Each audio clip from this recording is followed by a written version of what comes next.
matin les petits lapins et bienvenue à cette capsule de grammaire déconfinée. Bon, ça y est, nous en voyons le bout. Nous terminons aujourd'hui les types de phrases subordonnées et je dirais même plus, nous terminons aujourd'hui toute cette série de 14 capsules qui traitaient des groupes de mots, des constructions de phrases, des types de phrases et de la construction de la phrase en général.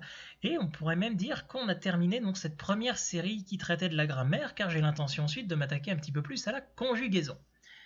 On termine quand même sur les subordonnées. Phrases subordonnées, petit rappel, ce sont ces phrases introduites par un petit mot subordonnant. Ce sont des phrases syntaxiques, donc sujet, prédicat, qui complètent, qui ajoutent une information, qui sont enchâssées dans une phrase principale, donc qu'elles complètent. Donc nous avons vu les subordonnées relatives qui complétaient les noms, les subordonnées complétivières qui complétaient des fois les prédicats, les verbes, etc. Les subordonnées corrélatives qui mettaient en relation deux faits, un dans la phrase principale, un dans la phrase subordonnée. Et nous voyons aujourd'hui la subordonnée complément de phrase.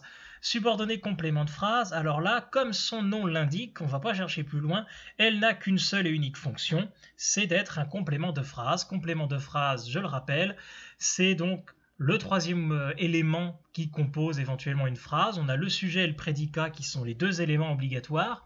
Et on a le complément de phrase qui ajoute une information supplémentaire de lieu, de temps, etc. qui peut être enlevée complètement. La phrase perd un peu de sens, la phrase est moins précise mais elle garde du sens. Ou le déplacer ailleurs dans la phrase sans que le sens d'ailleurs en soit changé. C'est ce que l'on appelait dans l'ancienne grammaire les compléments circonstanciels. Et donc, dans ce complément de phrase peut être une subordonnée. Et donc voilà, ces subordonnées compléments de phrase, elle peut, donc selon les subordonnants utilisés, exprimer le temps, la cause, but, conséquence, etc.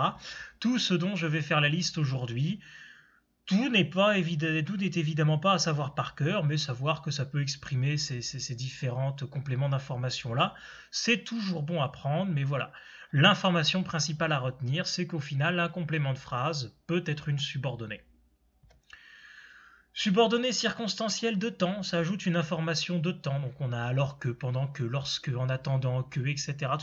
Tous ces petits mots-là utilisés comme subordonnants indiquent vraiment une notion de temps.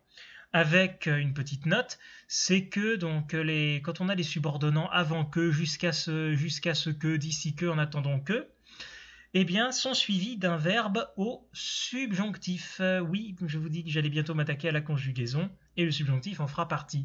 Donc les exemples, je dessine quand je m'ennuie, je dessine en soi c'est une phrase complète, hein. Quand je m'ennuie, eh bien nous avons ici une subordonnée circonstancielle de temps, parce qu'effectivement, on a quand même une phrase syntaxique, on a je qui est le sujet, puis m'ennuie qui est un verbe. Voilà, donc nous avons une phrase subordonnée. Je dois lui parler avant qu'il s'en aille, avant que, suivi du verbe au subjonctif, s'en aller. Subordonnée circonstancielle de cause, là on nous donne une explication, hein. Alors avec comme, parce que, étant donné que, sous prétexte que, etc. Donc je suis en retard parce que mon réveil n'a pas sonné. Encore là, voilà, c'est pas juste quelques mots en complément, on a une phrase syntaxique avec mon réveil, le sujet, n'a pas sonné le verbe, introduit par le subordonnant parce que. Je ne redirai pas ça à chaque fois parce qu'on est vraiment sur le même modèle tout le temps. Le but, on explique vraiment pourquoi on fait quelque chose. Donc là, afin de, de sorte que, etc. Donc pareil, là on est sur des verbes au subjonctif. Nous ne devons pas faire de bruit pour ne pas que nos parents se réveillent. Voilà. Subordonnée circonstancielle de conséquence, qui s'est passé ensuite. Au point que, de manière que, de sorte que. Je suis parti avec beaucoup d'avance, au point que je suis arrivé à l'heure, malgré le trafic. Voilà, donc là, une conséquence. J'ai bien fait de partir plus tôt parce que ça m'a permis d'arriver à temps. Restriction. Alors, ce qu'on appelle la restriction, en fait, c'est que ça modère, ça diminue un petit peu ça tempère, si vous voulez, ce qui a été mis en valeur dans la phrase principale. Donc, alors là, selon les cas, on est sur le mode indicatif, subjonctif ou conditionnel dans le verbe de la subordonnée. Là, mais c'est vraiment selon les cas et je ne vais pas rentrer dans les détails. Donc, l'exemple typique, il rentre à vélo, toujours, sauf quand il pleut. Voilà, là, on a une phrase subordonnée. Subordonnée circonstancielle d'opposition, on oppose le fait de la phrase subordonnée à celui de la phrase principale. Tu aimes le grand air tandis que je suis casanière, je préfère rester à l'intérieur, on oppose deux choses. Voilà, tandis que. La condition, là on ajoute une condition, donc à condition que, pour autant que, pourvu que, si tant que, etc. Et tous les subordonnants qui ont le mot que dedans sont suivis du verbe au subjonctif. Donc par exemple, je participe si tu participes aussi. Là on n'a pas de que, le verbe est à l'indicatif. Alors que si on dit je veux bien payer comptant à condition qu'on me rende la monnaie, là on passe au subjonctif. Voilà, donc ces conditions, vous avez compris. La justification, on justifie quelque chose, attendu que, comme que, puisque, car, etc. Comme j'étais déjà parti, je ne l'ai pas vu.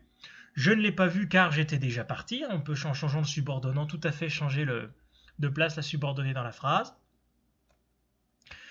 L'hypothèse, on suppose quelque chose, si, à moins que, en admettant que, en supposant que, etc.